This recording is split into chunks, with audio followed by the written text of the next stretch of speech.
There is a little background noise, but I'm sharing a few things from the various sources. So,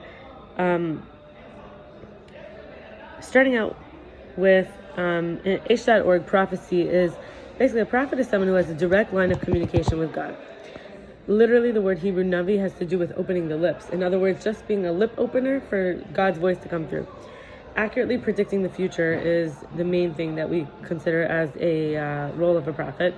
For example, God is about to suspend miraculously the laws of nature at least 3 times. At the time of the Holy Temple, prophecy was part of the Jewish national life. There was approximately 1.2 million prophets. Temple life compared to now is as different as the body and the soul. Can't compare them. So daily life with prophecy, God immediately responds to our actions. For example, at a spiritual downturn, there's immediately a plague, famine, a drought, for example. And at Teshuvah, immediately a situational change. So prophecy as a meditative state is, by the way, this doesn't usually happen. Daily life, for most people, it's not all happening right away. Things take time. That's why we don't even make the connection. Immediately, like imagine someone immediately does something wrong. We call it, sometimes in English, they call it instant karma. Like immediately the punishment or the reward comes. It doesn't always happen, but those are moments that we could say is considering we have a direct line of communication with God. So prophecy as a meditative state, there's a social responsibility to help others grow.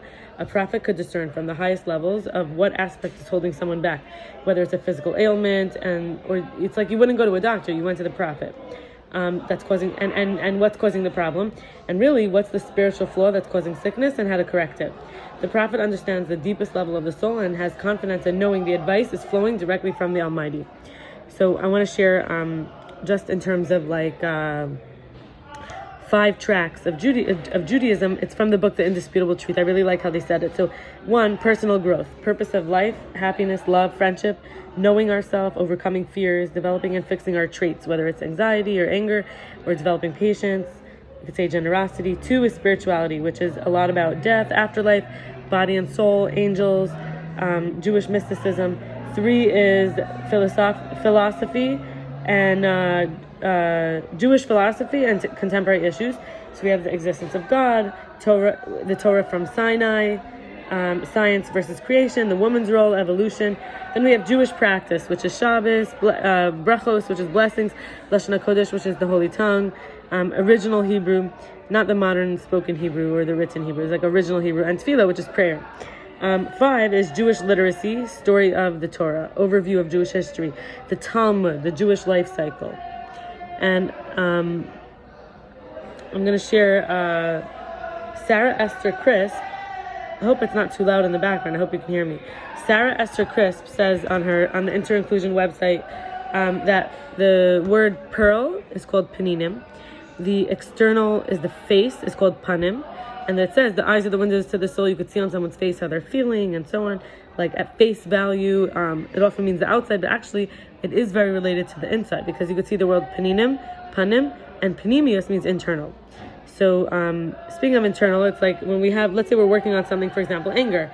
So Rumi has a poem, The Guest House, and Rumi has this idea of the guest house and all emotions.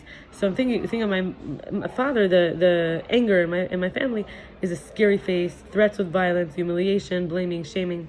My mother is threatening to kick someone out, kicking out of the house, screaming, deprivation, punishment, gritting teeth and scary, like I remember. And then I remember also going to a class about right.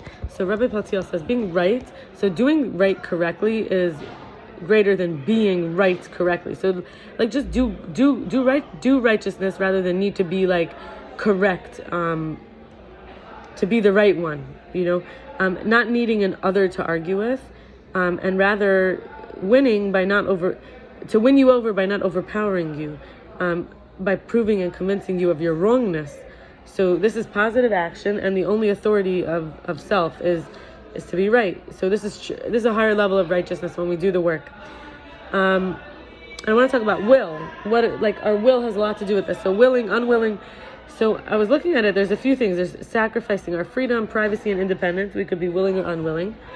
Being constantly available, like having an open door policy. We could be willing or unwilling. Learning to cook and have a sense of humor, that's willing or unwilling.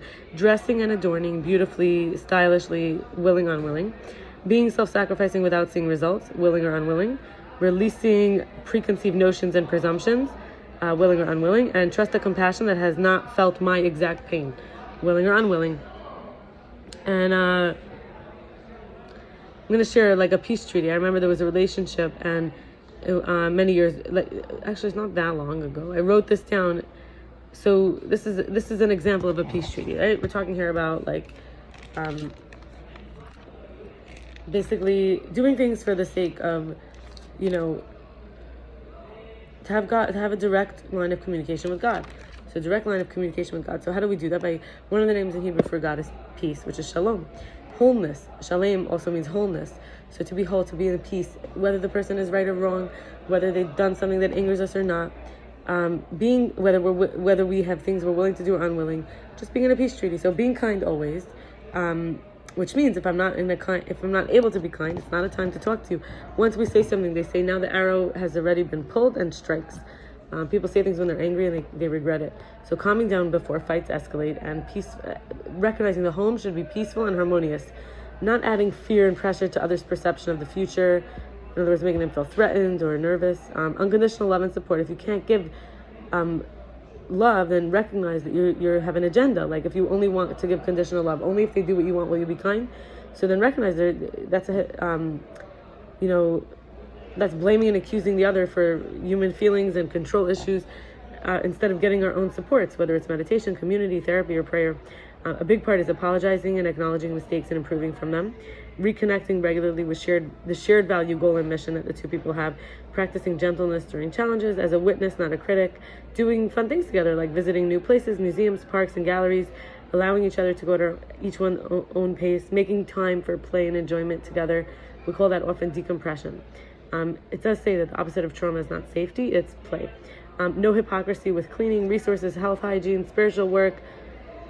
Basically, not looking to find where the other ones needs you to do their inventory or to micromanage them. I'm not sure if I said this, but finding times to appreciate and be grateful for the companion, and practicing to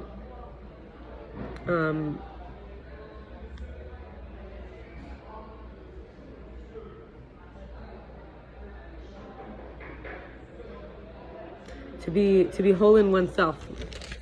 And I guess I'd like to finish off with two more comments. One is from Sarah Esther Crisp again, on the Inter-Inclusion website. So Aleph equals 1 and 1,000, both and in between. So 2 yuds and a vav. So yud,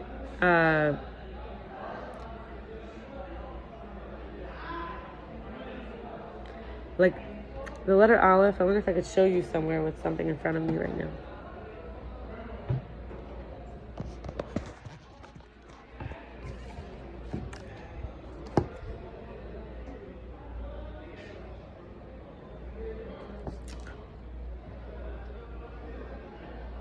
Having trouble finding an Aleph at the moment.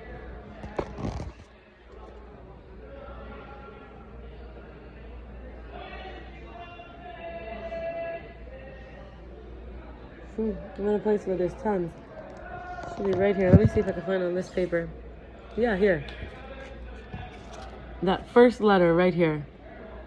The first letter, 2 yuds is the small 2 pieces, and the vav is the long one. So yud, yud, and vav, they're actually letters, but they're all together making Aleph. So what does that mean? You have 2 yuds, each one is 10, and a vav, which is 16. So you have 26. That's actually very interesting because the 4-letter name of Hashem is actually also equal to 26. So yud and hey and vav and hey. So you have yud that is above, yud that is below. So you have one yud above the Aleph, 1 yud below, and there's a line in between. So this idea of direct line of communication with God, right? The godliness with us. So unifying through our godly potential, one step in the right direction, the other foot follows. And the other thing I want to say is there was this woman, Mrs. Samarit Barovitz, she teaches at Machal Chana, and she there's a Lubavitcher Rebbe Sicha reminder on the story of Ovadiah's wife. Ovadiah was a prophet. His wife went to Elisha, Ovadiah. Yeah, so Ovadiah was no longer alive, and his wife